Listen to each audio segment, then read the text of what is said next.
Hello there, Padawans. Welcome to another episode of HoloNet Live. I'm your host, Steve. Here's what's going on in the galaxy. First up, Star Wars Victory's Price, an Alphabet Squadron novel, is the third book in the trilogy of the Alphabet Squadron, and there was a synopsis released on this upcoming book. It's coming out on March 21st, 2021. I cannot go into the synopsis because if you have not read the first two books, which is Alphabet Squadron and Shadows Fall, if you haven't read those yet, I highly recommend you do, because the second book especially sets up the third book, and the synopsis basically gives you an idea of what happens at the end of the second book.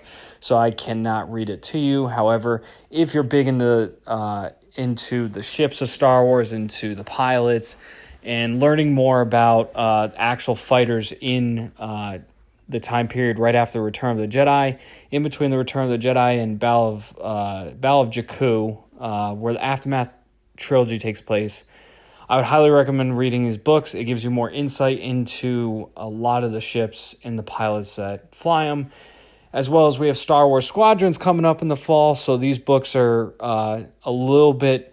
The video game, I guess, is based a little bit with some of the information provided in these books as well. So it's definitely a trilogy you want to read if you're into the Star Wars books. So Victory's Price, check that out. I don't believe it was an official announcement yet on StarWars.com, but we might get one Monday, so we'll see. Next up, there was an excerpt from the new book coming out, Star Wars, The Clone Wars Anthology, and it's about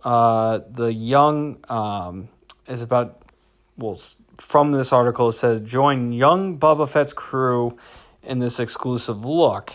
And now this chapter is The Lost Night Sister, and it's also includes Asajj Ventress, and it's from the Clone Wars Season 4 episode Bounty. So it's on sci-fi.com, and it gives a little bit of what we're going to be seeing in the anthology. The anthology's being released August 25th. It has different stories from the Clone Wars from different perspectives, and there's going to be a couple new stories as well. So it gives us a little more insight into the characters, their thoughts and feelings and everything. So this is really cool. So if you're into Boba Fett, check this article out. I'll put the link in the description, but it's sci-fi.com.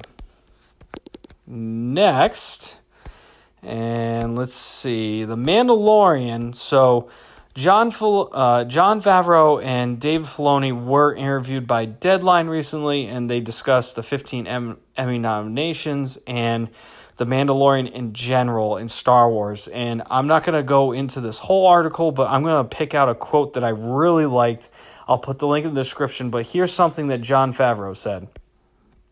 We want to really wind it back to the things that inspired the original Star Wars and really get small in scale and tell simple stories, because part of what you inherit when you're going to Star Wars now is this whole history, because the stories have been told for decades, and it was nice with a new medium to be able to start with a new set of characters to introduce a new audience.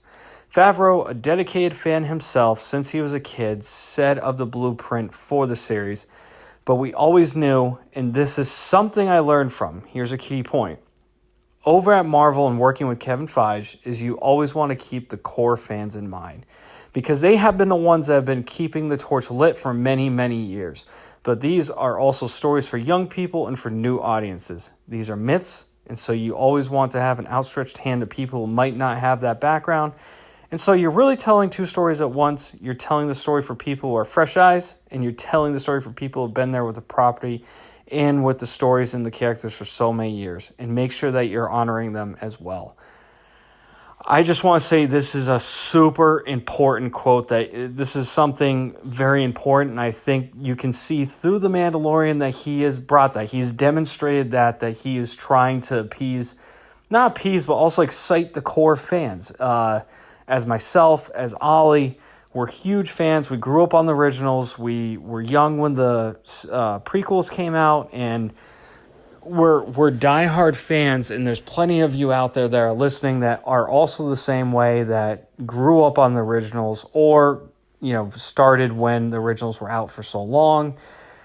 And it's just with the sequel trilogy. I'll bring the sequel trilogy in this because some people get there's a lot of criticism on the sequel trilogy, but with that in mind and Disney trying to do different things, I think this is very important because this kind of shows where Disney could be potentially going with Star Wars in general. If Jon Favreau and Dave Filoni themselves are, and we've talked about this, if they have the right writing with Dave Filoni and Favreau's direction in Star Wars, I think it's going to be in the hands of very, very awesome people that are going to take care of this franchise for long term. So, if you want to read the whole article, it's on Deadline. There's also a video. I'll put the link in the description. But I thought this was a super important quote to read because it just shows that they do have their head and their hearts in the right spot when it comes to Star Wars. There's a lot of core fans out there. There's a lot of new fans out there.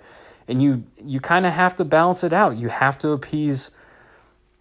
I say appease. You have to keep the core fans there, because if you lose the core fans, you're going to lose the franchise overall.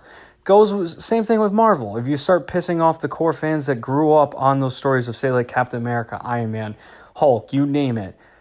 If you start pissing them off and driving them away, then how are you going to build a new fan base if no one really watches it in general? So I think The Mandalorian kind of does that, and this episode's been more of an opinion piece for me, I guess, in the sense it's not really reporting the news, and I'm kind of getting off track.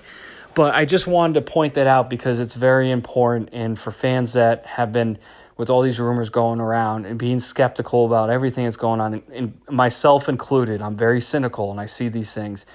It's exciting, and it's great to hear that that coming from Jon Favreau himself, that they're trying to keep the core fans, but they're also trying new stuff and step out, not stay in between the lines. So, again, check out the whole article on Deadline. They also talked to Dave Filoni, but I thought that quote was very important to read out. So, like I said, I'll put that link in the description for you to read.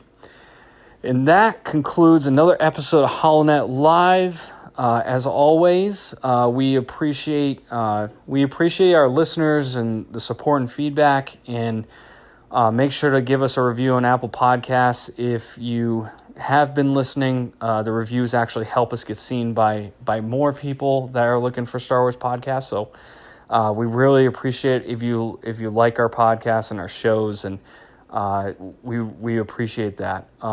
Please follow us on Instagram at the Padawans. We're also on all podcast streaming services.